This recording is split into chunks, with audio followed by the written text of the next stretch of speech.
The morning sun spilled through the grand windows of Denver International Airport as Julia Carter navigated the crowded terminal.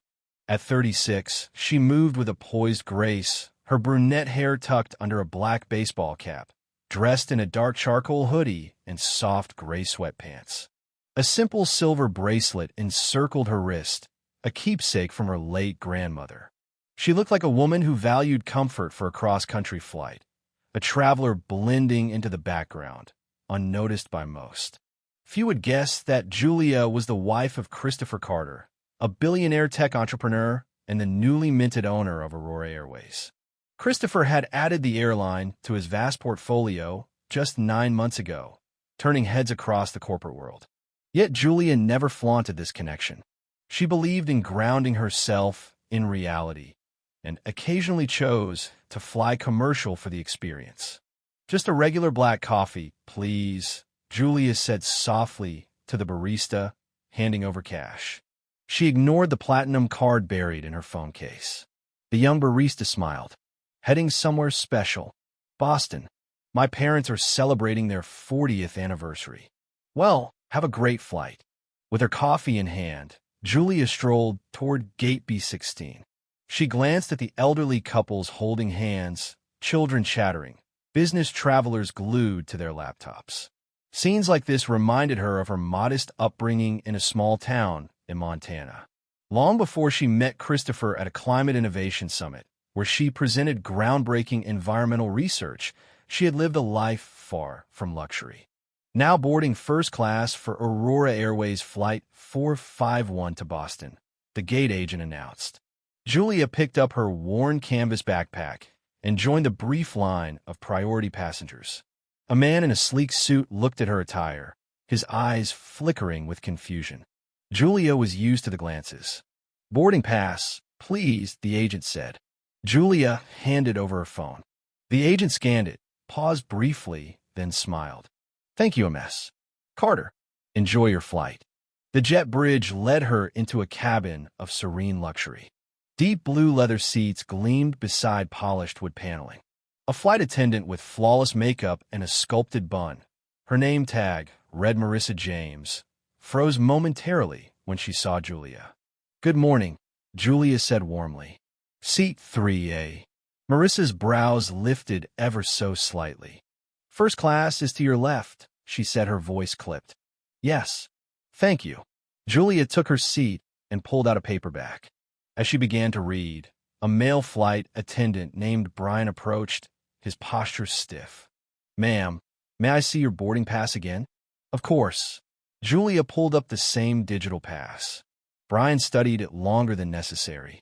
"One moment." She watched as he conferred with Marissa and a third crew member near the galley. Passengers nearby were clearly eavesdropping.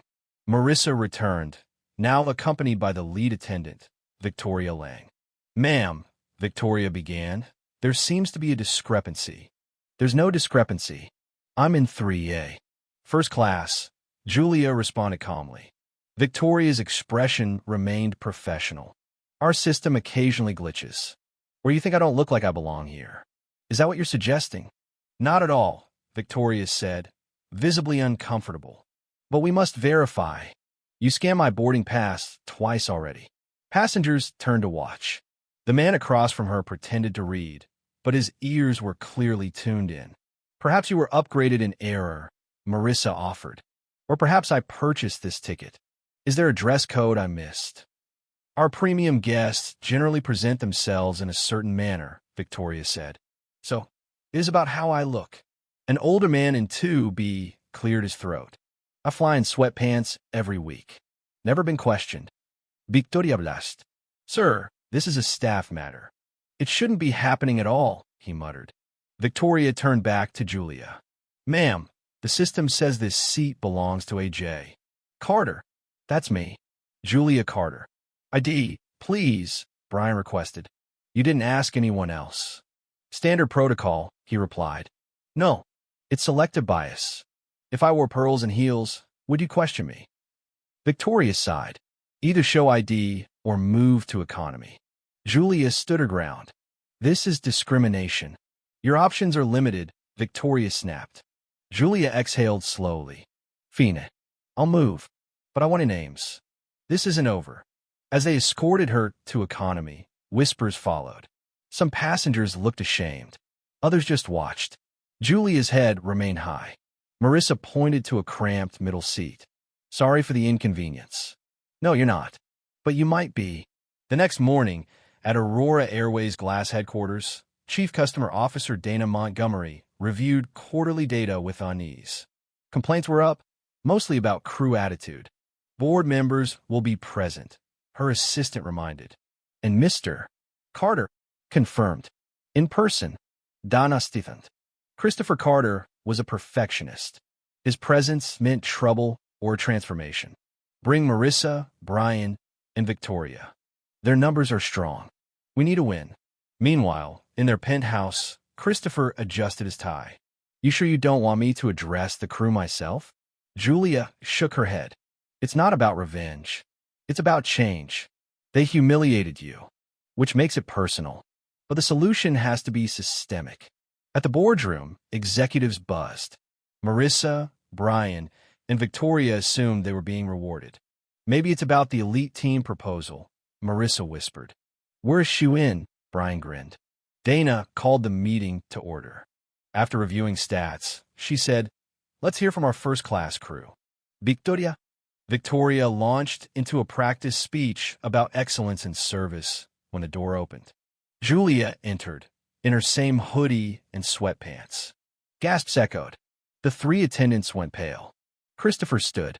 Apologies for the interruption. Some of you already met my wife. Julia Carter. A beat of silence. Dana whispered, your wife? Yes. The same Julia Carter who was forced out of first class yesterday. Julia joined him.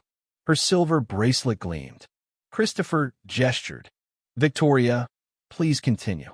Victoria stammered, but Julia spoke up. Yesterday wasn't a misunderstanding. It was bias. You assumed I didn't belong based on looks. Dana tried to intervene.